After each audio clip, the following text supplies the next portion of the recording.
Hey guys, welcome to my channel.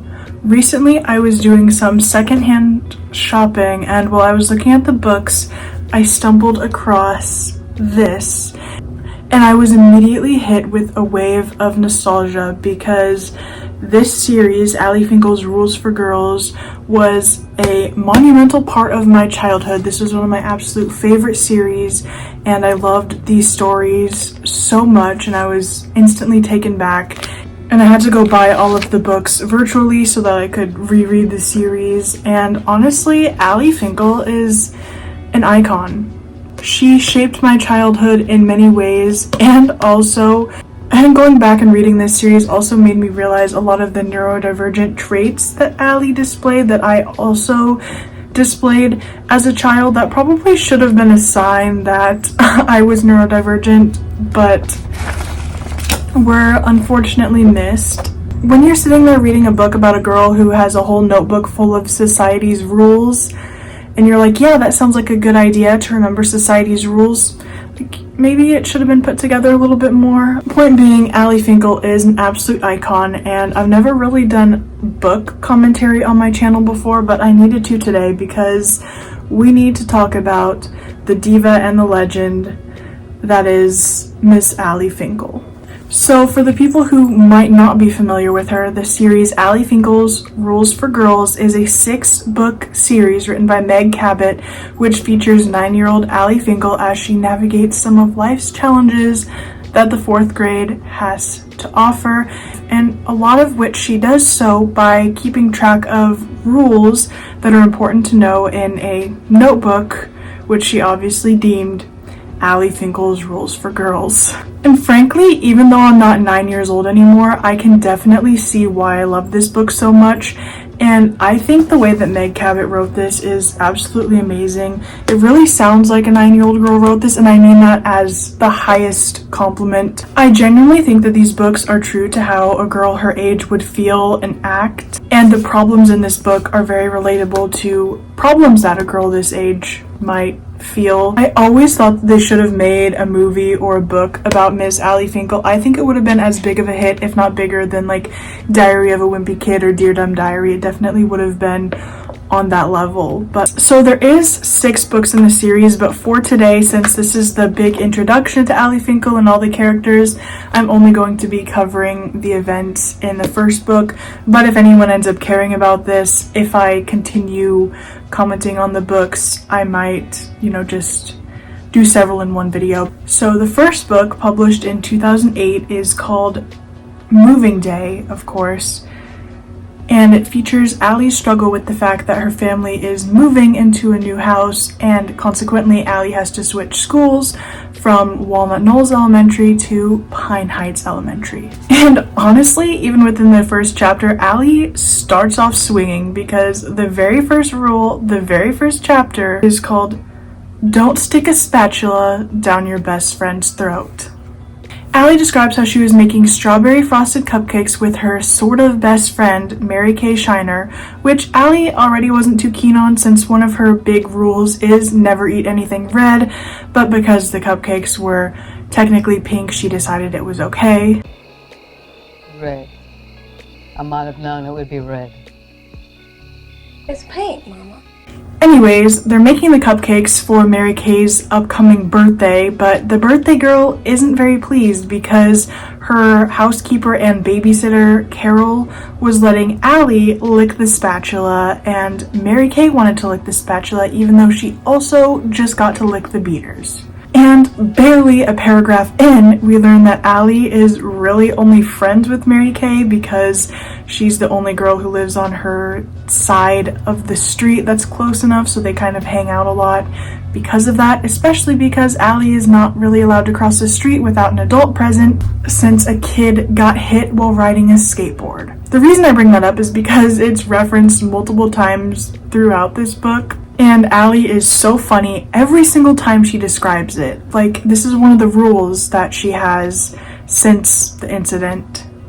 Always wear a helmet when you're skateboarding, because if a car hits you, your brain will split open and kids like me will spend their time waiting for the cars to go by so they can cross the street looking for bits of your brain the ambulance might have left behind in the bushes. And Allie even describes how she frequently looks in those bushes for little bits of poor skateboard kid's brain. And if that isn't true to how a 9-year-old would act, I don't know what is. Also right away though, we learn that Mary Kay is an only child and therefore she's kind of spoiled. She tends to get whatever she wants, and she's a little bit of a crybaby. And let me be clear, there's nothing wrong with having emotions and expressing your emotions, but Mary Kay is just emotional because she doesn't get what she wants. Something is very wrong. I didn't get my way. Allie was so irritated by Mary Kay's crying that she shoved the spatula down Mary Kay's throat to give it to her. And right away, I was on Allie's side. Like, obviously, no, you shouldn't shove a spatula down your best friend's throat, but I get it. I get it. I'm not a Mary Kay shiner. Stan, sorry, not sorry. And Allie describes this, but just a little, like, it barely went down. Maybe it touched her tonsils, but that's it. I know I shouldn't root for it, but it honestly just seems like Mary Kay got her just desserts in the form of her birthday dessert. Regardless, Allie does feel bad and she immediately starts apologizing, and Mary Kay is unconsolably crying. Allie goes back to her garage and just kind of chills there, and she ends up finding an old notebook in like an old box, and therefore gets the idea to create a book of her rules for girls. Carol does come back to get Allie, however, since Mary Kay is crying, and Allie reluctantly goes back and ends up showing Mary Kay her book of rules and makes her promise not to tell anybody. And throughout this, we also get more background information on Mary Kay, including how she dominates every game and controls everything they do, such as always choosing what character Allie plays, giving the best character for herself.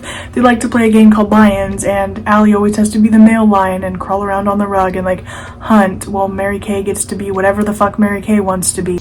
And Allie expresses her irritation about Mary Kay to the readers and sort of says that sometimes she wishes for a different best friend, a non-crying best friend, and her wish is partially granted when she gets home from that hangout and finds out that she's moving. Allie's mom, Elizabeth, and her dad, Thomas, wanted to move closer to the college they work at, and they also have a passion for fixing up old houses, so they want to try and do that with this house that they found. Not only is Allie moving, but she's moving from a suburban-style house to a creepy old Victorian-style house that needs a lot of work and renovation to be perfect. Allie's brothers, second grader Mark and kindergartner Kevin, are fine with the move, but Allie obviously is not, and she's worried about all the things that will change with the move, including switching schools, her friend, and even leaving behind her large collection of rocks, or geodes, that she has kept in huge paper bags in the floor of her closet. She's also worried about leaving her school and the teacher that she loves, Miss Myers, and she's even concerned about leaving Mary Kay, even though her mom insists that they'll still live close enough that she can visit Mary Kay on the weekend for a play date. Allie's mom also tries to get her excited about the move by saying that if she can be grown up and responsible about it, she might finally be mature enough to get a pet of her own, which is something that Allie's always wanted, since they do have a dog, Marvin, but he's a family dog, and she's always wanted something of her own, so her mom tells her that she might finally get a kitten. So when Allie goes back to school, she tells Mary Kay about the move, and Mary Kay actually handles the whole situation with maturity and understanding, reassuring her best friend that it'll all be okay. No, just kidding. Of course, Mary Kay gets upset. Even when Allie tries to point out the small silver lining, which is that she might get a kitten, Mary Kay takes it and twists it into something else, saying that she'll never be able to visit Allie then because she's allergic to cats. And Mary Kay also gets upset with her, accusing her of wanting to move and trying to guilt trip her into staying as if she has a choice by pointing out all of the things that she'll miss, including looking for that kid's brains in the bushes. However, Allie really doesn't seem to care about most of the things that she'd miss, such as walking to school with Mary Kay and living so close to Mary Kay, but obviously she still doesn't want to move. She just doesn't see the huge issues that Mary Kay is pointing out as huge issues. Still, Allie says that she wants her and Mary Kay to get along until they move. She doesn't want to have any issues, and Mary Kay gets mad and bans Allie from even discussing the move because it upsets her and it's her birthday, so she doesn't want to mention the move at all. Allie promises to keep it a secret, but she ends up desperate to tell somebody, so when she's in PE class, she tells a boy named Scott, who she doesn't think will really care either way. She tells Scott that she's moving, and Scott really doesn't care. He's kind of like, good, I'm glad you're going.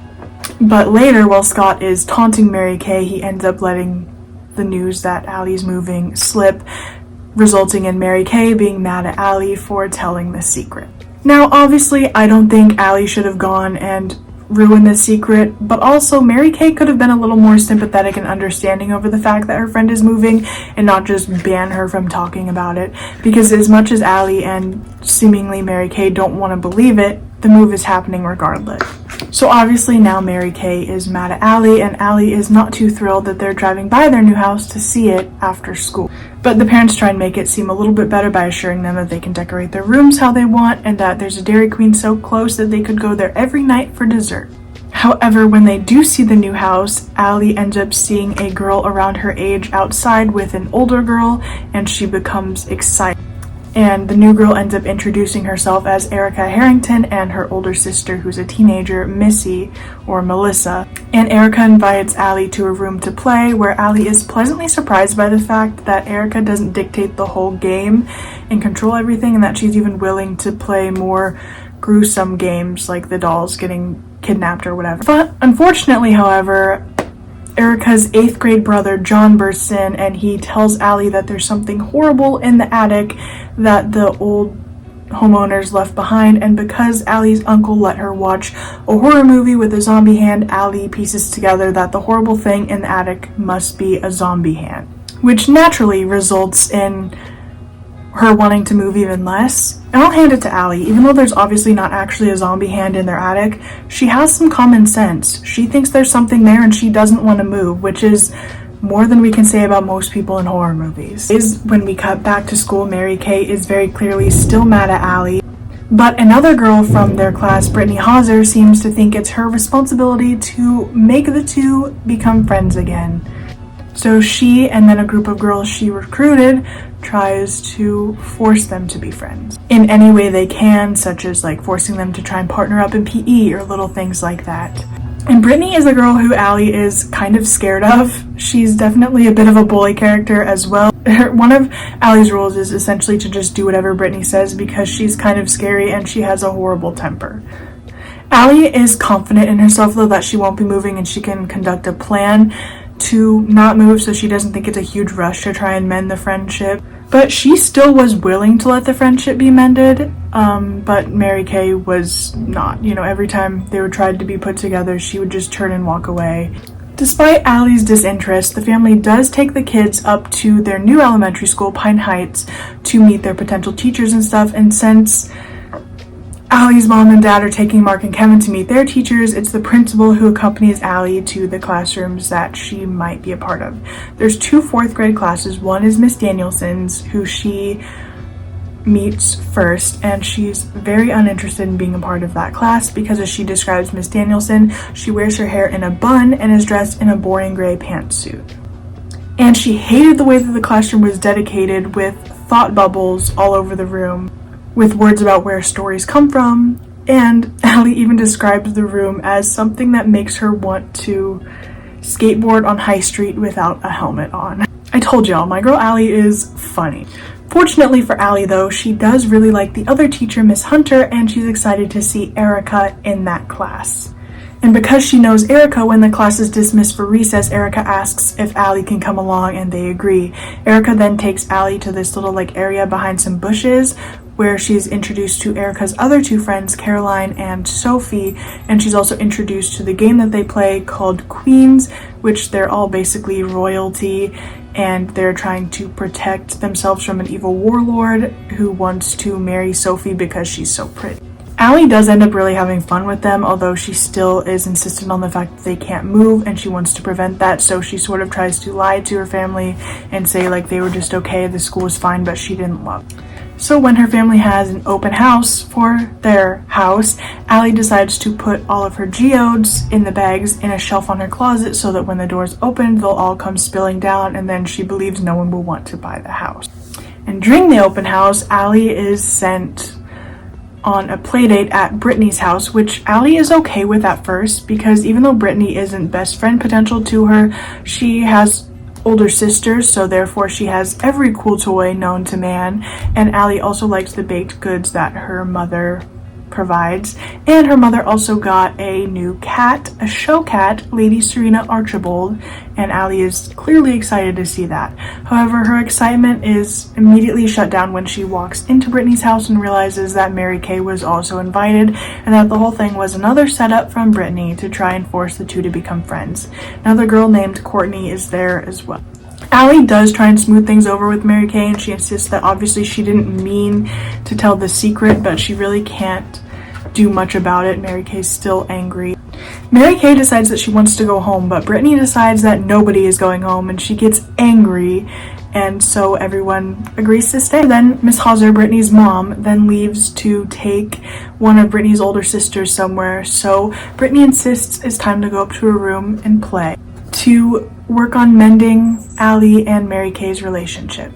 Brittany decides that they're going to play a game called Pop Star, where they all put on performances to compete for a brownie that Brittany's mom baked. Courtney and Mary Kay do basically the exact same dance to the same song, and when Allie's turn comes up, she realizes she doesn't know what to do, but she wants to be different than Mary Kay and Courtney, so instead of doing the same little dance that they did, she ends up doing some ballet. However, Brittany didn't like the fact that Allie tried to change it up and insisted that her dance was stupid and gives the brownie prize to Mary Kay. And when Mary Kay leaves to go retrieve the prize, Brittany once again changes the conversation to the idea of mending their friendship. And Allie actually has a cute idea. She suggests that the girls all make lunch together, like grilled cheese or something, and Brittany thinks the idea is good, but says that they'd make mini pizzas instead, which Allie says is fine as long as she doesn't have to put sauce on her pizza because, don't eat anything red. And Brittany obviously gets mad at that and ends up screaming that you have to have sauce on pizza. Allie tries to suggest other games like Queens, but Brittany shuts everything down and only gets an idea when Mary Kay returns from getting her brownie and realizes that Lady Serena Archibald followed Mary Kay upstairs. Mary Kay boasts about her brownie prize while Courtney and Brittany get excited about the game that Brittany wants to play, which is Lady Business Executive. And Brittany begins to pull a hard plastic suitcase out of her closet. And the cat is immediately upset upon seeing this, so Allie kind of freaks out, but Brittany insists that it's fine and tells them to catch the cat, which Mary Kay does relatively easily, supposedly forgetting about her cat allergy, as they put the cat into the suitcase. Allie is obviously upset right away and insists that they shouldn't do this, but Brittany tries to insist that it's fine. They drag the cat around in the suitcase for a while, and Allie does put a stop to it when Brittany picks up the suitcase to start swinging it around. She lets the cat out of the suitcase and Brittany's room, but the girls then decide to chase the cat to hunt it down because they want to keep playing the game. So when Allie mercifully stumbles upon Lady Serena Archibald first, she opens the door to what she assumes is the basement to let the cat get to safety, but the door was not to the basement and rather the garage, where one of Brittany's siblings was out there with the garage door open. So the cat got outside. The girls spend the rest of the afternoon looking for the cat with no success, so when Brittany's mom gets home, they're forced to tell Miss Hauser what happened, or at least a simplified version of what happened. Allie just claims that she thought the door was to the basement, which is true enough, but she leaves out the part about the suitcase and everything. And obviously the mom tries to be nice about it, but panics and calls like the neighborhood whatever and like places to look for the cat. And for the rest of their time there, Brittany is clearly mad at Allie, calling her stupid, saying it's her fault, and saying that she ruined what could have been a perfectly good hangout that she tried to orchestrate to keep her and Mary Kay to be friends. So when Allie is picked up by her mom later that day, Allie ends up telling Miss Hauser about the suitcase thing because she realizes Brittany hates her anyways, so what's the point? And obviously Brittany's mom gets mad at Brittany. And that is when Allie also finds out that her little geode prank to keep the house from selling was unsuccessful, as they already had several offers on the house. Still, when Allie returns to school the next Monday, she's relieved to learn that the cat was found and is perfectly fine other than being a little bit dirty, which she only learned from Courtney, who is the nicest girl out of the whole hangout, because obviously Brittany and Mary Kay are not speaking to her. Courtney also then tells Allie that she'll be her best friend until she moves, which Allie agrees to. Unfortunately, though, due to their resentment, Mary Kay and Brittany decide to start calling Allie Finkle, Allie Stinkle, and really just taunting her over that. Allie does try to respond maturely until Brittany eventually comments on the rule book, calling it stupid. And then Allie's just like, "You told her," I croaked, about my book of rules. Mary Kay rubbed her nose with her shoulder, avoiding looking at me. Before she had the chance to say anything, Brittany went, "Of course she told me about your stupid book of rules. Never eat anything red? What are you, the food police? You know what rule I think you need to add to your little book, Allie Finkle? The rule of not being a rat. I'm so glad you're moving so you won't continue to stink up our class with your hideous rat odor. Aren't you glad she's moving, Mary Kay?" "Oh yes," Mary Kay perked up. "I'm really glad you're my best friend now, Brittany."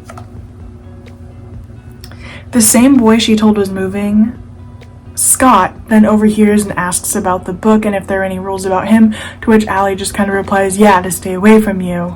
And Scott ends up burping really loudly, which obviously Mary Kay and Brittany find gross, and in response, Allie ends up burping even louder than Scott did. The teacher then comes over to see if there's a commotion or anything, and of course Brittany and Mary Kay play nice. They're like, "Oh, we're just telling Allie how much we'll miss her." You know, the phony stuff. And then they get sent back to their seats, calling Allie disgusting and saying that she's practically a boy, which does end up actually genuinely hurting Allie's feelings. And then, honestly, this next line hits home for me. On the other side of the room, I could see Brittany and Mary Kay giggling together. I could also see Courtney Wilcox staring at them all jealously, wishing she was over there giggling with them. They were probably giggling about my book of rules. Was it really that weird that I kept a book of rules? Rules are important. If it weren't for rules, no one would know how to act at all. That's exactly how I felt my whole life. But she gets over it and says, "And then the world would be full of Brittany Hausers, and who would want that?" And you know what? Damn straight, girl. When she gets home, however, she is upset to learn that their house has officially sold, so it's officially, technically, someone else's house. To celebrate, the family decides to go to the fanciest restaurant in town, which is a Chinese place called Lung Cha. And Allie describes as she walks in that she checks this little plastic pond for a turtle that is always there because she believes that the turtle is there until someone orders turtle soup. And she's happy to see that the turtle is there, but she feels bad for it. They also meet up with Allie's uncle, the same uncle who had some contribution to Allie believing that there's a zombie hand in the attic, you know, the one who let her watch the horror movie. His name is Uncle Jay. And Uncle Jay is in college, and he is Allie's dad's brother, and he's kind of estranged from the mother because he switched from a law degree to focus on the arts. That sound familiar to anybody? Honestly, Uncle Jay is kind of an icon. We love him. Anyways, Allie has a lack of an appetite since she's concerned about numerous things. The move, her friends hating her, and even the turtle who's just sitting up in the pond, and she decides that she needs to take action and do something about it. And she thinks the turtle should have a choice, just as she feels like she should have a choice between moving to a house with a zombie hand in the attic and going to a school full of mean girls. She thinks the turtle should have a choice on whether or not he becomes turtle soup.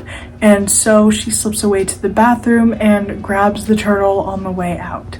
She does discover that it's a snapping turtle though, but she already grabbed it, so now she has to kind of go with it. And Uncle Jay ends up catching her, but it's too late because Allie just runs through the door with the turtle. Searching for her dad then ends up getting to search for her as well as Uncle Jay, and Allie slips into Uncle Jay's car in the parking lot, which he always leaves unlocked because he has nothing worth stealing anyways, according to him. Told you Uncle Jay was iconic. But Uncle Jay ends up finding Allie in the car, and she doesn't want to give the turtle back because she doesn't want him to become soup, and Uncle Jay makes her a promise that he'll keep the turtle, he won't say anything about it if she'll come back and also pretend to be excited about the move from then on out. And Allie agrees for the sake of the turtle. Obviously, her father pays for the turtle and they end up leaving the restaurant. They're obviously pretty mad at her for doing so. But Allie does hold true to her promise, and she pretends to be excited about the move and stops complaining about everything, even when she's upset about having to dump out all of her geodes. While she's outside doing so, she ends up meeting Uncle Jay's girlfriend, a woman named Harmony, and Harmony wants to interview Allie about saving the turtle, now named Wangba, and who now lives in Uncle Jay's bathtub. Harmony is in an intensive writing and reporting class, so she chooses to ask Allie questions about. And during their conversation, Allie also notices Mary Kay and Brittany constantly strolling by her house and looking, which prompts Harmony to ask Allie about them if they're her friends, to which Allie has to tell her the story about the suitcase and the cat, which really leads Harmony to see how much Allie cares about animals. And a week later, Allie is having her last day at Walnut Knolls Elementary, and she's shocked to find that Mary Kay actually wants to talk to her and try and be her friend again. However, all becomes clear for Allie at the last period of the school day when Miss Myers calls Allie up in front of the class and ends up talking about an article that Allie was featured in, written by none other than Harmony, who deems her as a junior animal rights activist. So Allie soon pieces together that they just wanted to be her friends because of her newfound fame within the classroom. So Allie then decides to pass out cupcakes to the class, and Mary Kay once again tries to suck up to her, and Allie pretends to go along with it. Courtney ends up actually giving Allie a friendship necklace, which I think is really cute. But when Allie gets to Brittany, she ends up smashing the cupcake in Brittany's face, which excites the rest of the class, and Scott calls on a food fight, and of course Brittany starts screaming, Mary Kay starts crying, and Allie gets sent to the principal's office. Allie's mom picks her up furious, insisting that there's no way she's getting a kitten now, but Allie still thinks it's at least somewhat worth it. Anyways, the day before the move, they finally go to see their rooms, and Allie is actually pleasantly surprised that she doesn't have to pretend to like it.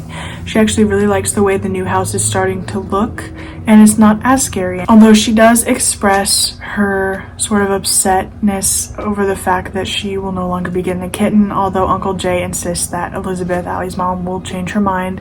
And he proves to be right, because the next day when they're officially moved in and everything, Allie's mom reveals the fact that when Lady Serena Archibald was let out, she seemingly met a male cat and got pregnant, and Miss Hauser wants Allie to have first pick over the kitten. So at the very end of the book, Allie finds out that she'll not only be getting a kitten, but she'll be getting a kitten from a cat who she obviously loves very much, a beautiful show cat, Lady Serena Archibald. So that is all for that first story. Allie is obviously such an icon, and the book is like so unhinged in like the best way. Like all of the things that Allie like focuses on and thinks about are so funny to me, like literally shoving a spatula down her friend's throat and everything. It's a very cute series, so if you haven't read it, I do strongly recommend, just for a cute little. But that is all for the first story. We love and stan our icon, Allie Finkle. And I'll see y'all in my next video.